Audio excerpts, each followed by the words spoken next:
Jadi kita akan merenungkan firman Tuhan dengan tema berdoa dengan tidak jemu-jemu, ya, tidak jemu-jemu. Jadi saudara sekalian, tema kita adalah tentang berdoa, ya, tentang berdoa. Nah, kita adalah orang percaya yang diajar untuk berdoa, ya. Jadi sudah pasti kita ini berdoa, ya. Kalau tidak berdoa, wah, kita belum kenal Tuhan, ya. Dan belum menggunakan hak istimewa kita sebagai orang percaya, ya. Berdoa, berkomunikasi dengan Allah. Nah, itu sungguh satu hak istimewa bagi kita. Nah, saudara, tema kita ini adalah berhubungan bagaimana kalau doa kita itu sepertinya tidak terjawab, ya, atau belum dijawab, ya. Bagaimana kalau begitu lama, ya, sehingga kita merasa ini kok doa saya seperti tidak didengar, ya. Nah, jadi ini adalah pergumulan kita, saudara, ya. Bagaimana kita bertahan tetap berdoa ketika sepertinya Tuhan tidak mendengarkan doa kita. Nah, saudara, sebenarnya latar belakang dari bacaan kita nanti adalah doa tentang kedatangan Tuhan yang kedua kali, ya.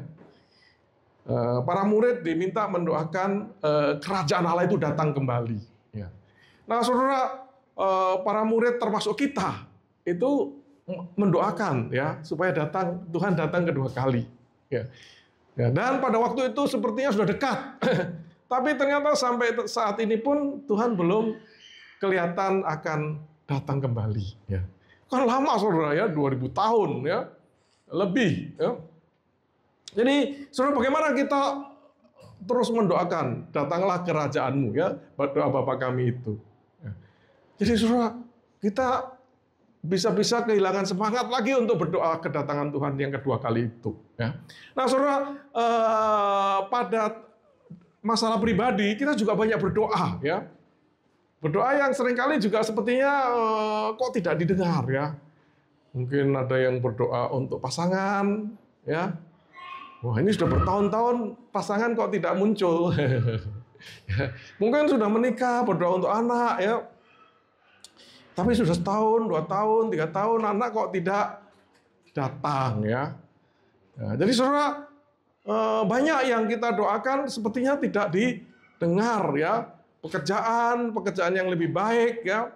Ya, kalau gereja mungkin gedung sendiri, ya. Wah, sudah bertahun-tahun kita berdoa kok tidak ada gejala bahwa Tuhan itu menjawab, ya. Nah, jadi saudara, dalam situasi seperti ini kita bisa kehilangan pengharapan, ya. Jadi kita tidak mengerti, ya. Kita bisa kehilangan pengharapan, kita bisa menyerah, ya, menyerah. Nah, saudara, Tuhan tahu bahwa manusia itu seperti ini, ya. Ya, dengan keterbatasan kita itu tidak paham kenapa kok doa kita tidak dijawab oleh Tuhan, ya. Jadi karena itu kemudian ada tulisan ini, saudara, ya, yang mengajar kita bagaimana, ya, supaya kita bisa bertahan untuk berdoa kedatangan Tuhan yang kedua itu, kehendak Tuhan itu jadi di bumi, ya, dan bertahan dengan doa-doa yang kita sampaikan kepada Dia, ya, yang sepertinya kok tidak didengar itu, ya. Nah, mari kita membaca Lukas 18, ya, ayat 1 sampai 8. Karena ini terjemahan yang baru, saya bacakan aja, ya. Sedikit, kalau tahu ada beda sedikit sekali, ya. Judulnya adalah perumpamaan tentang hakim yang tidak adil. Yesus menyampaikan suatu perumpamaan kepada mereka untuk menegaskan bahwa mereka harus selalu berdoa tanpa jemu-jemu. Nah, jadi sudah dikemukakan di awal tujuan dari perumpamaan ini, ya, bahwa kita harus selalu berdoa tanpa jemu-jemu, ya. 2.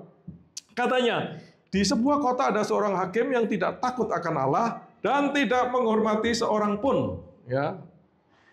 3. Di kota itu ada seorang janda yang selalu datang kepada hakim itu dan berkata, berikan keadilan kepadaku terhadap lawanku. Beberapa waktu lamanya hakim itu menolak, ya. Namun kemudian,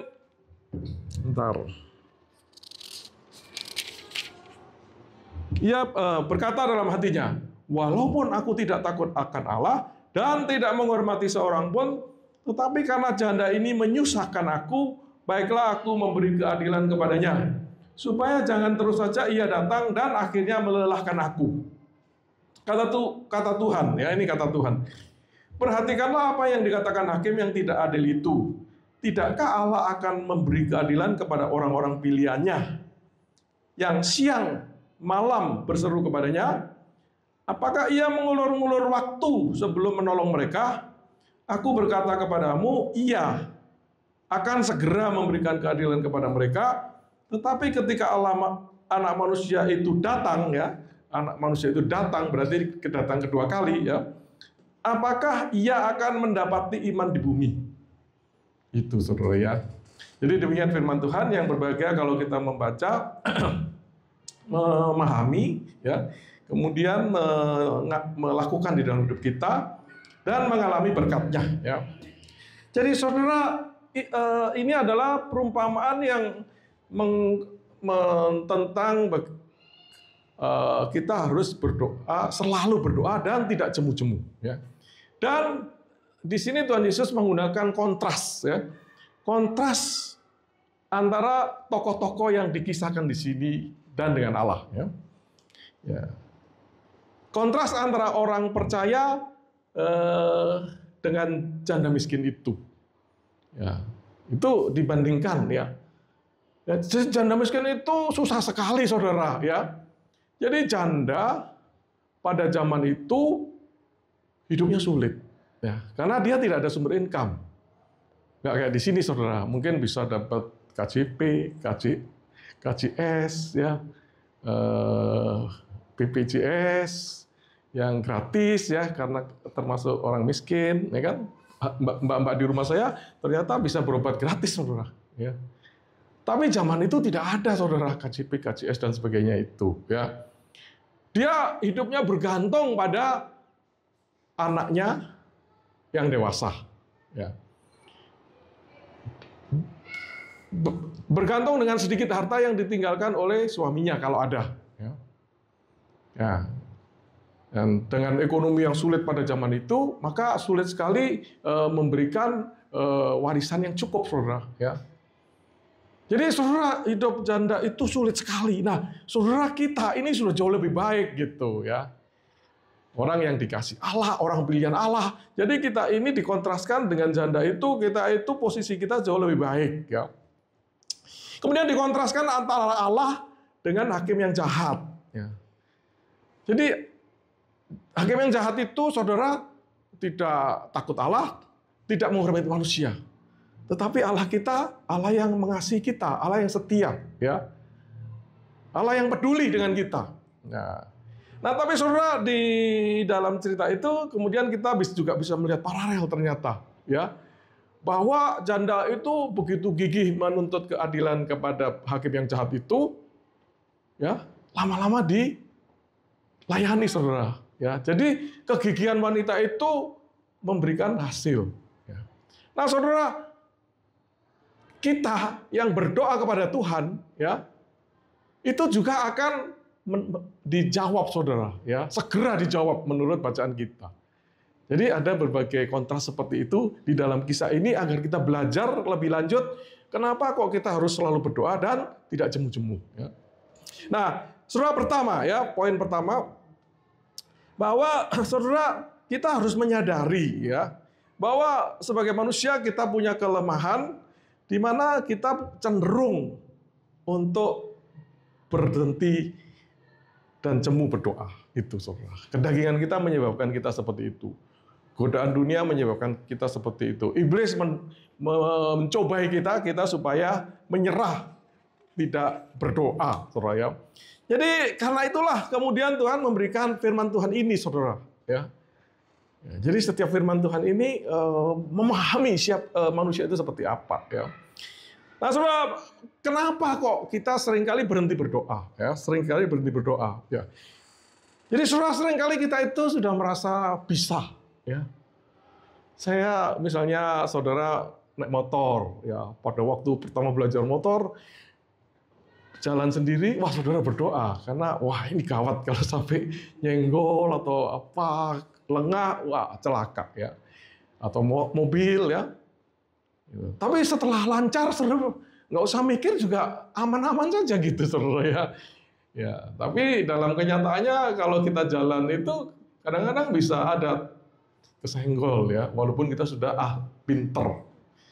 Ya, jadi saudara, sebenarnya walaupun kita punya kemampuan, tetap aja sebenarnya hidup kita ini bergantung kepada Tuhan. Ya, jadi saudara, mungkin saudara bekerja ya, awalnya saudara berdoa, wah baru terima kerja, wah saya harus memberi yang terbaik. Saya harus berdoa supaya Tuhan memberkati saya bekerja. Ya, lama-lama sudah merasa pinter, wah saudara, kayaknya nggak perlu berdoa lagi. Ya.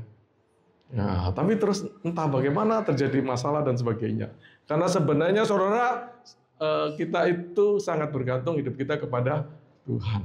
Kerja sudah baik-baik, di PHK. Loh, ya dipikir sudah aman, sudah pinter kerja, di PHK saudara. Betapa hidup kita ini bergantung kepada Dia. Ya. Saudara, kita juga seringkali berhenti berdoa. Kenapa? Karena kita memiliki kemampuan yang alami, yang hebat, yang bagus dalam melakukan apa yang kita lakukan. Ya, mungkin main musik tadi ya, udah nggak perlu berdoa, saya main sudah bagus ya. Ya. Yang orang biasa berdoa pun nggak bisa sebagus itu ya. Jadi orang begitu bisa cenderung tidak berdoa, saudara ya. Khotbah ya, mungkin gembala atau siapapun di antara saudara yang dipercaya berkhotbah, pertama berdoa saudara, gemetaran di depan ini ya. Wah Tuhan tolong supaya saya bisa menyelesaikan tugas menyampaikan firman Tuhan ini. Tapi saudara, setelah lama-lama kok orang memperhatikan ya, orang kemudian menghormati saya, tepuk tangan, wah lama-lama lupa berdoa, saudara. Nah, Tuhan bisa kemudian melakukan berbagai hal, saudara, mengingatkan hal itu. Jadi saudara, kita harus hati-hati ya dengan hal-hal yang membuat kita ini tidak tekun berdoa. Ya. Nah, salah satu yang dijawab hari ini adalah kenapa kok doa itu kenapa kok kita bisa berhenti berdoa? Karena jawaban daripada doa itu sepertinya tertunda ya, atau tidak didengar itu, saudara ya. Jadi saudara, seperti kedatangan Tuhan itu, kok udah didoakan bertahun-tahun, kok seperti nggak ada apa-apa gitu, saudara ya. Akhirnya kita sudah lupa, gereja pun tidak banyak yang berdoa kedatangan Tuhan ke 2 kali ya. Doanya lebih kebutuhan rutin sehari-hari kita ya, pekerjaan kita, ini berkat-berkat yang kita pikirkan untuk hari lepas hari. Padahal utama adalah kerajaan surga itu, saudara. Karena itu adalah masa depan kita ya. Itu kekekalan kita ya. Jadi saudara, ini ya yang mengajar kita kenapa kita harus tetap tekun berdoa ya. Ya, ketika sepertinya Allah itu lambat menjawab atau sepertinya tidak mendengar ya, maka kita perlu tekun ya. Nah, saudara, berdoa ini begitu penting, saudara, kalau di dalam bacaan kita, Lukas maupun di Injil maupun di Alkitab seluruhnya ya, itu penting sekali, saudara. Ya, sesuatu yang diajarkan berulang-ulang di Alkitab sudah pasti penting, saudara. Ya. Jadi bukan saja diperintahkan, diajarkan, diberi teladan. Ya, Yesus itu walaupun dia adalah Allah yang menjadi manusia, dia itu memberi teladan berdoa. Dia berdoa pagi-pagi, orang masih tidur, ya. Dia sudah bangun, masih gelap, ke bukit, ke tempat yang sepi untuk berdoa. Gitu, saudara. Jadi saudara, itu menunjukkan betapa pentingnya berdoa ini. Dia mengajar para muridnya berdoa. Antara lain doa Bapa kami, saudara. Itu yang mengajar Yesus. Beginilah kalau kamu mau berdoa. Ya. Dan saudara, Tuhan Yesus juga menunjukkan ya sampai detik-detik terakhir, sampai dia mau disalib, dia juga berdoa di Taman Getsemani. Ketika ketakutan, dia berdoa. Jadi saudara, begitu penting berdoa ini, maka sebagai orang percaya, ya kita harus yakin kita itu harus berdoa, harus selalu berdoa dan tidak jemu-jemu, ya. Jadi selalu itu kan berarti terus-menerus, saudara ya. Jadi sebagai orang percaya dikatakan itu ayat 1 selalu berdoa, ya. Jadi karena itu kita harus terus-menerus, ya, dalam segala waktu gitu. Ya, berarti kita itu harus memiliki komitmen untuk berdoa, saudara. Selalu. Ya, selalu berdoa. Kemudian dengan tidak jemu-jemu, artinya tidak menyerah, ya. Tidak jemu-jemu itu bahasa Inggrisnya never give up, tidak pernah menyerah, ya. Belum dijawab tetap berdoa, ya. Gitu ya. Not losing heart, tidak patah semangat. Ya. Gitu saudara ya. Kayak kalau cowok ngejar cewek itu saudara, ya. Never give up, ya. Wah, ceweknya kayaknya menolak ini, tapi datangi lagi, tidak menyerah, lama-lama menyerah, saudara ya. Banyak film Korea kan begitu ya. Ya, nggak akan gampang, saudara. Langsung jadi nggak seru filmnya, saudara ya. Jadi ceweknya harus menunjukkan, wah, ada perbedaan, ada masalah, ada gap, ya, kaya miskin dan sebagainya. Tapi cowoknya itu harus tidak menyerah, ya. Maka lama-lama hatinya tergerak, ya. Ya, lama-lama diterima umumnya, ya. Kalau film begitu, saudara ya. Tapi itulah yang Tuhan perintahkan tentang doa. Selalu berdoa dengan tidak jemu-jemu. Sebenarnya itu sudah cukup firman Tuhan hari ini, ya. Tapi kita coba pahami lebih lanjut, saudara ya. Nah, saudara, tema berikut itu adalah bahwa kegigihan berdoa itu memberikan hasil, ya.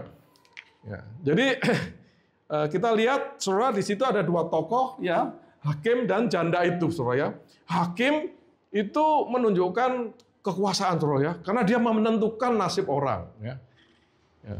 Dia menentukan nasib orang, ya. Sedangkan janda itu tidak berdaya, ya. Sosialnya tidak berdaya, secara sosial tidak berdaya. Jadi saudara, dikatakan hakim itu seharusnya adalah hakim harusnya baik, ya. Ya kan? Dia harus adil, dia harus memutuskan yang benar, dan dia harus takut Tuhan, dia harus menghargai manusia. Nah, itu hakim yang baik, saudara, ya. Tapi di sini dikatakan hakim ini jahat, ya, tidak takut Tuhan, tidak menghormati manusia, ya. Jadi dia tidak peduli, ya, dengan kebenaran tidak peduli, ya. Tidak takut Tuhan, saudara, ya. Ya. Banyak hakim zaman sekarang begitu, saudara. Jadi saudara, kenapa hakim banyak yang sampai jahat, saudara? Karena saudara, ada satu adeguyum, ya, ungkapan, kalau ingin tahu karakter orang, beri dia kekuasaan. Hakim itu kuasa, saudara, ya. Jadi hakim itu akan terlihat, dan kebanyakan manusia itu kan karakternya nggak baik, ya. Kebanyakan manusia begitu, saudara. Apalagi manusia dunia, saudara, ya. Jadi saudara tidak heran kalau di mana-mana, termasuk di negara kita, hakim itu menyalahgunakan kekuasaannya. Kenapa? Karena karakternya tidak baik, ya. Dan itu akan tampil ketika diberikan kekuasaan. Nah, inilah salah satu contohnya, saudara ya. Hakim ini hakim yang tidak bisa diharapkan memberi keputusan yang benar. Ya, dia tidak punya hati nurani. Ya, dia tidak takut Tuhan, saudara, dan tidak hormat manusia. Berarti hatinya itu tidak ada untuk Allah, tidak ada untuk manusia, tidak ada untuk kebenaran, ya. Jadi dan dia ngerti dirinya seperti itu, saudara, dan berarti dia itu sudah putus urat malunya, saudara ya. Saya itu begini dan saya tidak mau berubah, gitu, saudara. Banyak hakim seperti itu, saudara ya. Dia udah ngerti dirinya itu seperti apa. Bukan dia nggak sadar, saudara ya. Kan ada orang yang tidak ngerti bahwa perbuatannya itu jahat, perbuatannya itu tidak baik, ya. Ketika ditegur, oh, saya nggak benar ya. Dia terus bertobat. Dia ini ngerti, saudara, bahwa saya itu tidak takut Tuhan, saya itu tidak menghormati manusia, dan tidak menunjukkan niat berubah, saudara. Wah, parah sekali ini, saudara ya. Nah, kemudian berhadapan dengan janda itu, saudara ya, janda yang miskin itu, yang hartanya dikit, ada yang nipu, saudara. Ya. Sehingga dia perlu dibantu oleh pengadilan, hakim untuk mendapatkan haknya itu. Ya. Jadi saudara di sini ada janda. Di luar kan banyak janda ya. Saudara, janda ini adalah orang yang disayang Tuhan, saudara. Ya, janda ini orang yang disayang Tuhan. Kalau kita lihat Alkitab, saudara, ya, Allah itu memperhatikan orang-orang yang lemah, saudara. Jadi saudara hati-hati berhadapan dengan orang yang lemah, ya, janda, yatim, orang asing, ya, orang cacat, ya. Orang-orang seperti ini mendapatkan perhatian yang khusus dari Tuhan kita, saudara. Ya. Allah kita itu suka bekerja dengan orang yang lemah. Para murid itu tidak ada orang yang hebat, saudara. Ya, ada juga sih Tuhan itu menggunakan orang yang hebat, ada. Ya, tapi yang penting memang hatinya, saudara. Ya, tapi dia banyak menggunakan orang yang lemah itu, ya, seperti nelayan, ya. Ya, saya rasa kita lebih dari nelayan, saudara. Ya kan kita sekolah, kuliah, ya. Kalau nelayan di kampung kita itu kan mungkin SD, SMP nggak sampai, saudara, ya. Hanya bisa nangkep ikan, ya. Tapi Tuhan memakai orang-orang seperti itu menjadi para rasulnya. Jadi saudara, Tuhan itu memperhatikan orang miskin. Allah memperhatikan janda, ya. Dan Allah menuntut, memerintahkan bangsa Israel untuk memperhatikan orang-orang lemah itu. Jadi saudara, salah satu yang penting kita dilakukan oleh orang percaya adalah memperhatikan orang yang lemah. Ya, orang yang membutuhkan. Karena Tuhanlah yang melindungi mereka. Sampai dia menuntut bangsa Israel memperhatikan mereka. Allah, Yesus ketika datang, dia mengutuk, ya. Dia mengutuk orang Israel, orang Farisi, ya. Yang dikatakan menelan rumah janda-janda. Ya, berarti menekan janda-janda. Ya, sudah lemah diperas oleh orang-orang yang menjadi kaya karena orang-orang lemah itu. Bahkan tidak heran Yesus mengutuk mereka. Saudara, kalau kita baca gereja mula-mula, itu sampai dibentuk tim supaya ada yang memperhatikan kebutuhan janda-janda itu. Jadi saudara, begitu penting, saudara, ya, orang yang lemah ini di mata Tuhan. Ya, jadi ya, kita juga harus memiliki mata seperti itu. Ya. Nah, saudara, janda ini kemudian menuntut keadilan. Ya. Dan saudara, pada zaman itu tidak biasa seorang wanita menuntut keadilan. Ya. Karena zaman itu wanita itu di rumah saja, saudara. Ya. Nah, tapi dia ini digambarkan karena begitu butuhnya, ya, dia kemudian menuntut keadilan dari hakim yang jahat ini, saudara. Ya. Jadi ini, nah itu, saudara, ya. Nah, saudara, kemudian, saudara, ya, kita bisa melihat, ya, bahwa janda ini, ya, dengan kegigihannya, ya, jadi mungkin dia datang ke kantornya itu, hakim itu, ditolak.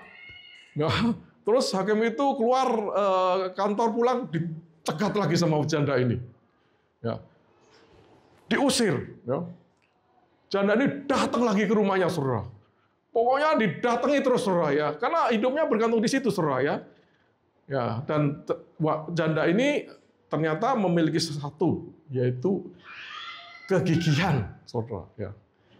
Yang membuat dia itu kemudian berhasil, saudara, ya. Ya. Kemudian dia bisa berhasil.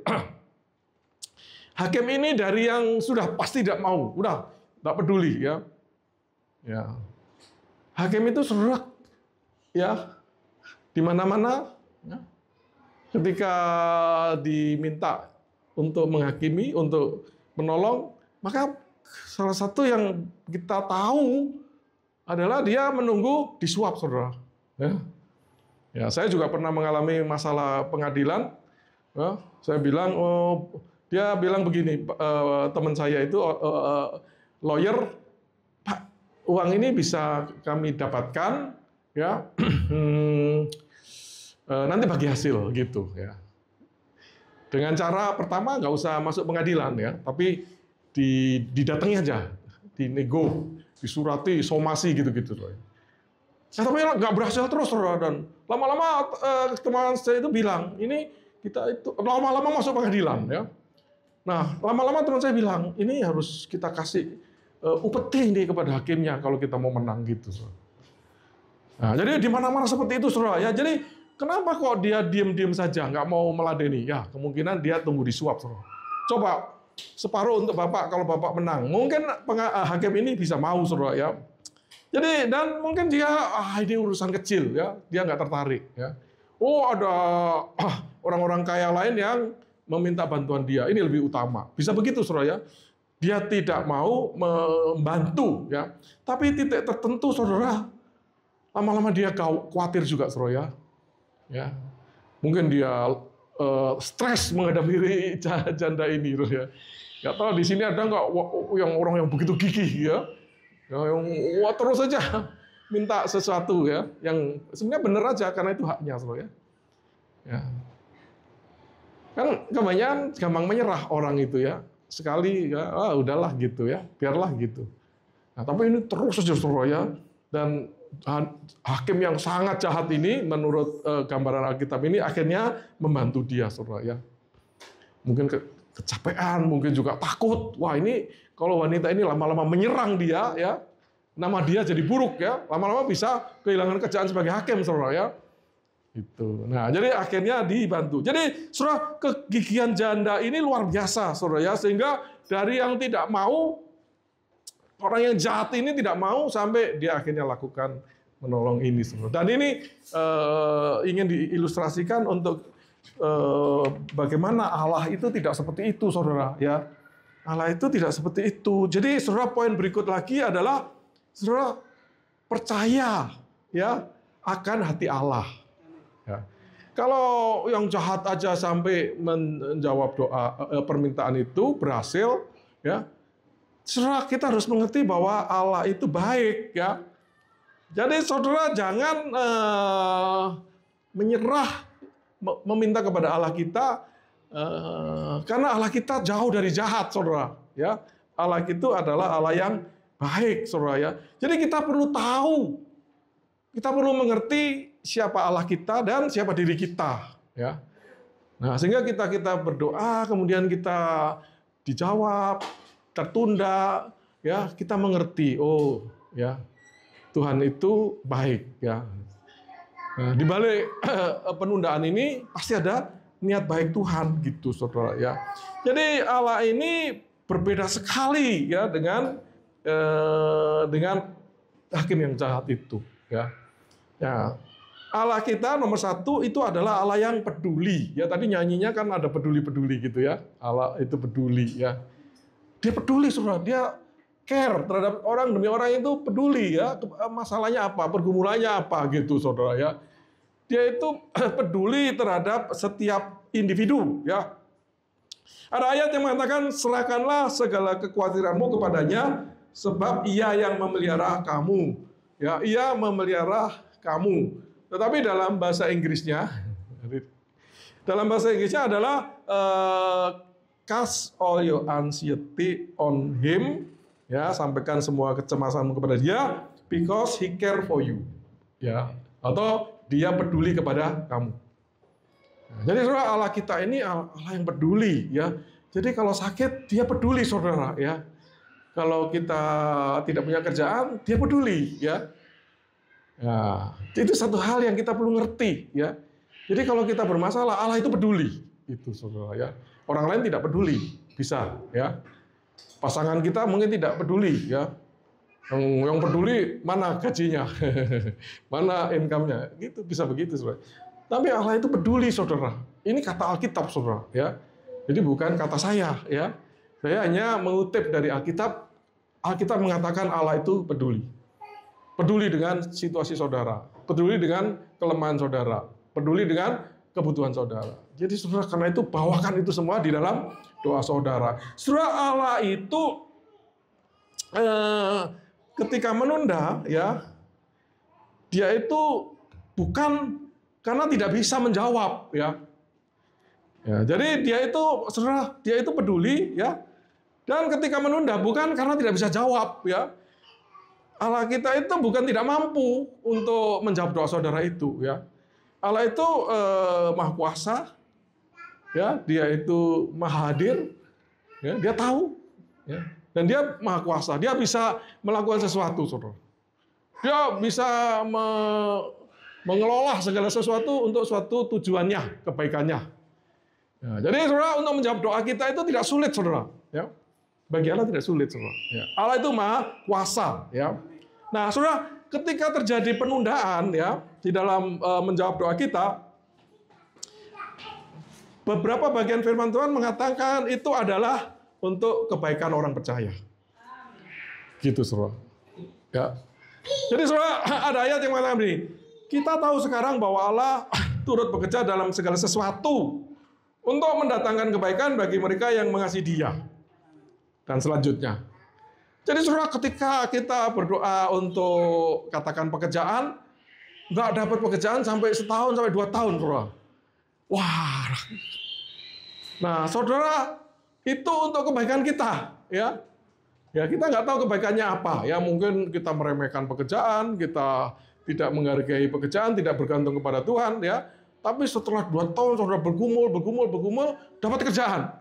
Wah, saudara, luar biasa. Saudara akan merasa, wah, ini betul-betul dari Tuhan. Bersyukur, ya. Menjadi semakin dekat dengan Tuhan. Itulah kemungkinan kebaikan yang bisa terjadi, ya. Saudara berdoa untuk pasangan, ya. Terus, wah, bertahun-tahun sampai umurnya lewat, saudara, ini, ya. Sampai kalau cowok misalnya udah 30, 35, mendekat 40 belum dapat pasangan, saudara, ya. Wah. Tapi, saudara, Tuhan mengatakan ini untuk kebaikan, ya. Usia 36, ketemu yang mau, saudara, ya. Tidak lama diajak menikah, mau, saudara. Wah, saudara akan bersyukur, saudara akan sangat mencintai pasangan saudara, saudara akan berterima kasih kepada Tuhan, menyerahkan keluarga saudara kepada Tuhan. Untuk kebaikan kita, saudara. Jadi kenapa kok sampai ditunda? Satu kemungkinan itu adalah jelas untuk kebaikan kita. Nah, saudara, sebenarnya, saudara, ya, dikatakan bahwa Dia akan segera memberi keadilan. Berarti Dia itu segera menjawab sebenarnya. Jadi, saudara, di mata Tuhan itu sebenarnya segera, saudara, ya. Segera. Cuma memang segeranya Tuhan dengan segeranya kita ini beda, saudara, ya. Ya, jadi sebenarnya di sana Tuhan sudah jawab. Tapi terjadinya ternyata di mata manusia tidak detik ini, saudara, ya. Tapi 8 tahun lagi baru punya anak, ya. 3 tahun lagi baru ketemu pasangan, ya. 1 tahun lagi baru dapat pekerjaan. Tapi di mata Tuhan itu segera. Karena di mata Tuhan itu tidak ada waktu, ya. Di Alkitab dikatakan 1000 tahun seperti 1 tahun. 1000 tahun seperti 1 hari, bukan 1 tahun, saudara, ya. 1000 tahun seperti 1 hari. Atau 1 jaga.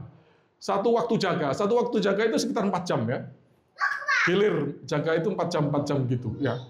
Jadi, saudara, bagi Tuhan 1000 tahun seperti itu, ya. Jadi Tuhan itu sudah jawab. Cuma di mata manusia yang terikat waktu, oh, lama, ya. Lama, ya, saya sembuh lama, saya ketemu pacar nggak ketemu gitu, ya.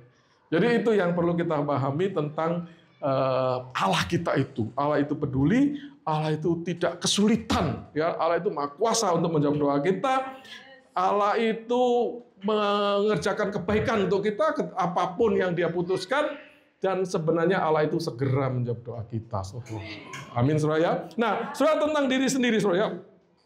Jadi, saudara, kita sebagai manusia itu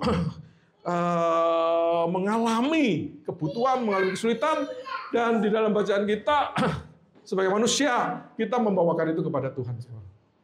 Ya, jadi sebagai manusia kita membawa segala pergumulan kita kepada Tuhan, ya. Dan saudara, Tuhan tidak menjanjikan Dia akan membebaskan dari penderitaan, tidak, saudara, ya.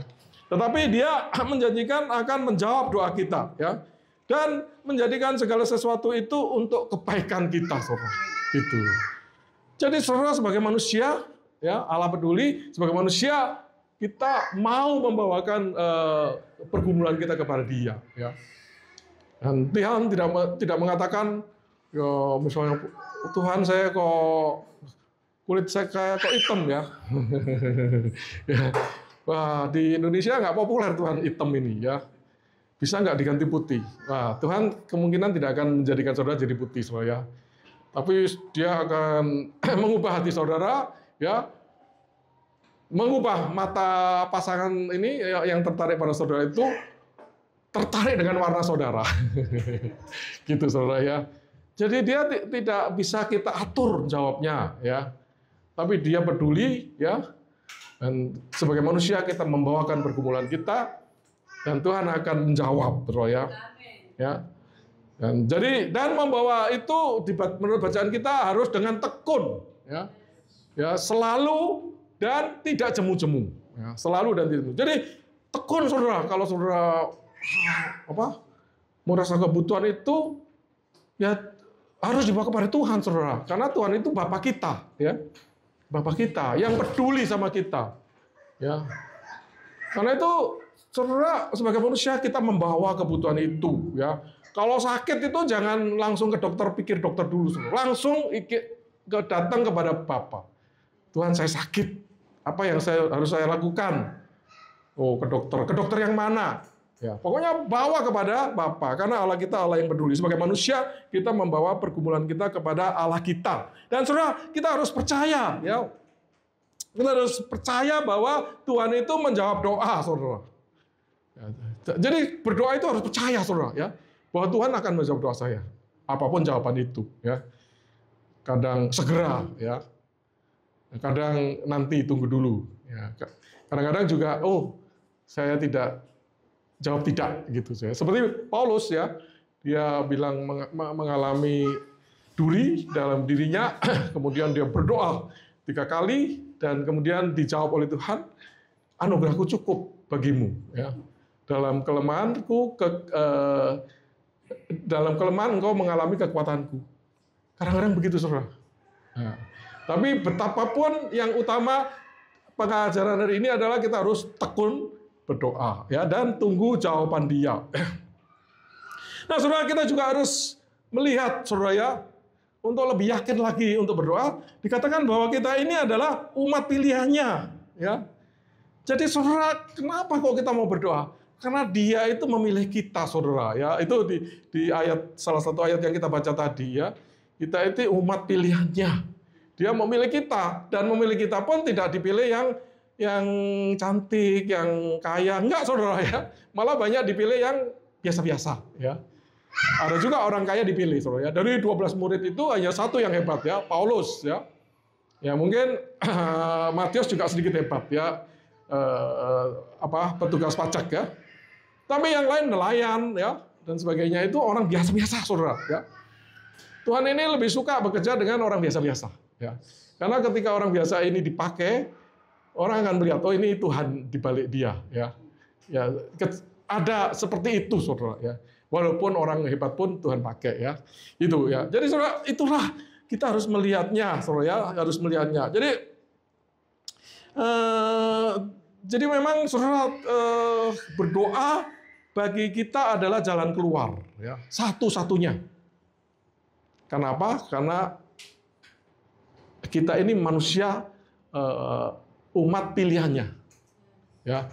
Dan Allah kita, Allah yang peduli, yang ingin memperhatikan kita dan meminta kita, memerintahkan kita, memberi teladan kepada kita, berdoa kepada Dia. Dia ingin ada di dalam satu hubungan dekat dengan kita, ya. Sehingga itu jalannya adalah dengan berdoa, saudara. Ya, itu, ya. Ya, jadi jangan sampai tidak berdoa. Kemudian poin berikut, saudara, bagaimana kita bisa tekun berdoa? Maka kuncinya adalah kita harus tekun di dalam iman. Ya. Kita percaya, ya. Dan kemudian kita harus pelihara kepercayaan itu, ya. Kita harus tumbuhkan iman kita itu, ya. Dengan berdoa, baca firman, dan bersekutu, melayani, dan sebagainya itu, ya. Supaya iman kita ini terpelihara. Dikatakan begini, ya, ini ayat 8 atau ayat terakhir. Akan tetapi jika Anak Manusia datang, apakah Ia mendapatkan iman itu di bumi? Jadi saudara, kalau Tuhan datang, apakah masih melihat kita berdoa? oh ternyata sudah menyerah tidak berdoa. Wah, dia tidak melihat iman saudara, ya. Jadi saudara antara iman dan berdoa itu berkorelasi, berhubungan, ya. Dia melihat iman kalau kita ini masih tekun berdoa, saudara. Ya. Nah, jadi saudara, karena itu saudara, mari kita pelihara iman kita itu, agar iman kita itu teguh. Dengan apa? Dengan berdoa juga gitu. Jadi antara berdoa dengan iman ini menyatu, saudara, ya. Kita memelihara iman dengan cara antara lain berdoa gitu. Jadi karena itu ketika Tuhan datang, dia ingin lihat kita itu masih tekun berdoa. Oh, berarti ada iman gitu, saudara, ya. Jadi iman dan doa itu sejalan, ya, sejalan. Nah, saudara, ayat ini juga menunjukkan bahwa tidak perlu takut Allah itu tidak menjawab doa. Tidak perlu takut Allah itu tidak setia. Dia akan datang, saudara, ya. Dia sudah memenuhi semua hal yang dia janjikan dan dia setia. Nah, jadi saudara, kalau dia bilang mau datang kembali, itu saudara tidak perlu takut dia tidak datang, ya. Kalau dia bilang menjawab doa, saudara tidak perlu takut dia tidak menjawab doa. Ya. Tapi takutlah bahwa saudara bisa tetap setia. Amin. Itu saudara. Ya. Apakah kalau saya datang, aku melihat iman? Itu saudara masalahnya. Jadi saudara, karena itu saudara jaga ya hubungan dengan Tuhan. Takutlah saudara tidak setia. Bukan sebenarnya tidak, saudara pasti akan dipelihara Tuhan. Tetapi sebagai manusia kita harus takut. Kita harus menghormati Tuhan. Kita harus menunjukkan bahwa kita ini taat kepada Dia, takut kepada Dia. Ya, itu saudara. Itulah yang kita renungkan ya, sehingga kita bisa tekun di dalam berdoa. Nah, saudara, sebagai penutup, maaf kayaknya panjang juga ya, 45 nih. Jadi saudara, ayat yang utama adalah ayat 1. Yesus mengatakan suatu perumpamaan kepada mereka untuk menegaskan bahwa mereka harus selalu berdoa. Ya, ini bisa dihafalkan ya, harus selalu berdoa. Ya, kemudian dengan tidak jemu-jemu, ya, atau tidak menyerah. Ya. Jadi saudara, apa yang harus kita lakukan? Maka mari kita berkomitmen untuk terus berdoa. Ya.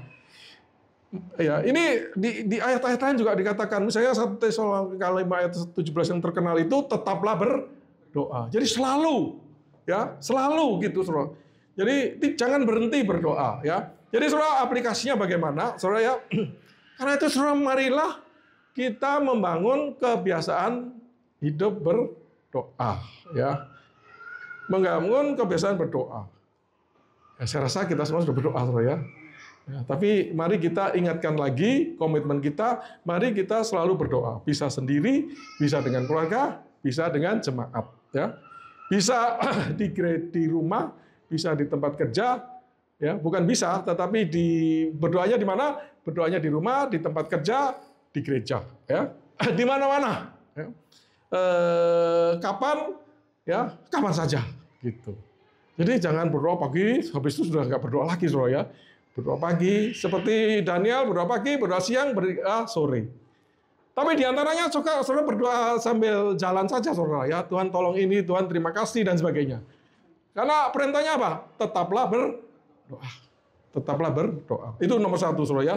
Jadi mari kita membangun kebiasaan berdoa, disiplin berdoa, kapan saja, di mana saja, sedang apa saja. Ya. Sedang senang, sedang susah, mari kita berdoa. Pokoknya bangun kebiasaan berdoa. Kedua, dengan tidak jemu-jemu, berarti mari kita berdoa dengan konsisten, ya. Tidak jemu-jemu, ya. Tidak putus asa. Jadi saudara, karena itu mari kita berdoa walaupun belum ada jawaban. Ya. Doa apa tidak jawab, mari terus berdoa. Ya. Mari kita punya sikap pantang menyerah. Ya. Sikap pantang menyerah itu adalah satu sikap yang membuat orang itu sukses, saudara. Secara umum aja begitu, saudara. Nah, termasuk di dalam berdoa. Karena pantang menyerah menunjukkan iman kita itu. Ya, kalau gampang menyerah, berarti kita tidak atau kurang beriman. Dan saudara, tidak jemu-jemu itu juga mengharuskan kita percaya bahwa Allah kita itu baik, saudara.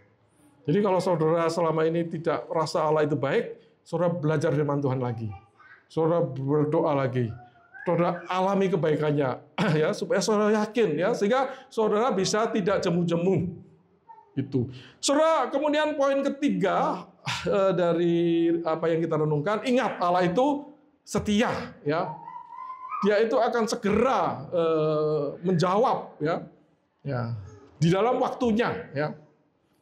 2 Timotius 2 ayat 13 mengatakan jika kita tidak setia, Dia tetap setia.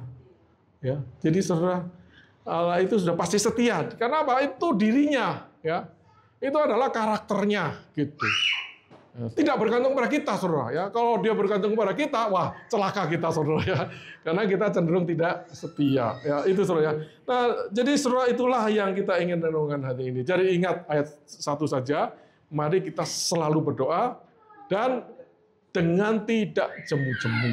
Ya, mari kita berdoa.